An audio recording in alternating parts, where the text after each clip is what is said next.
Hello and welcome to another few minutes of sophisticated YouTube outrage. Today I want to talk about something that happened toward the end of 2022 when the likable Canadian lads at DP Review TV did their annual Best and Worst Photo Gear of the Year show.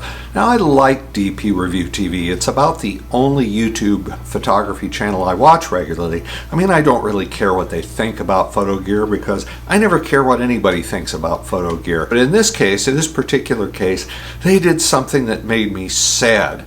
For their worst lens of the year, they chose the Fujifilm 18 to 120 millimeter zoom, f4 zoom. It was a new lens that had been brought out primarily for video use, and the thing that made me sad about it was that I had just bought one. I felt bad that, I had just purchased a lens that was not only mediocre and not very good, but was the worst lens of 2022. Well, you can't have that. So, it got me wondering, okay, so this lens, maybe it isn't great. Maybe it's barely good enough to use for uncritical applications, but how much am I really giving up by using the worst lens of 2022 compared to something different? As a standard for comparison, I decided to use a lens that is very highly regarded in the Fujifilm community, the 90 millimeter f2. This lens is basically, it's a lens that nobody doesn't like. It's very sharp, it focuses very quickly, it has excellent performance at all apertures. But just to make things a little more confusing, I decided to throw in a ringer.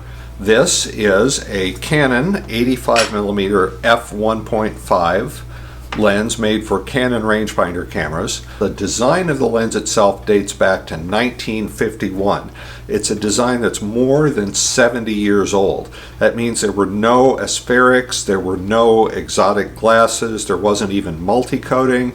It wasn't even the best lens of 1951. Back then, if you needed an 85mm f1.5 lens, you accepted that you were giving up some optical performance to get the crazy speed. I should have a completely wide range of lousiness, ranging from lens that's generally recognized as extremely good to lens that was picked by Canadian experts as the worst lens of 2022 to a 70-year-old lens that we have no idea how it's going to do. So I set up this little test scene.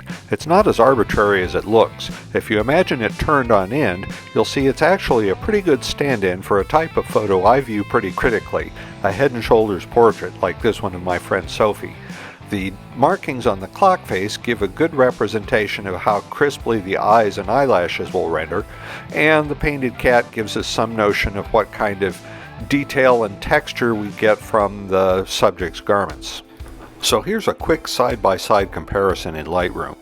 We have the Fuji 18 to 120 DP Review's worst lens of 2022 on the left, and the highly regarded 90mm f2 on the right.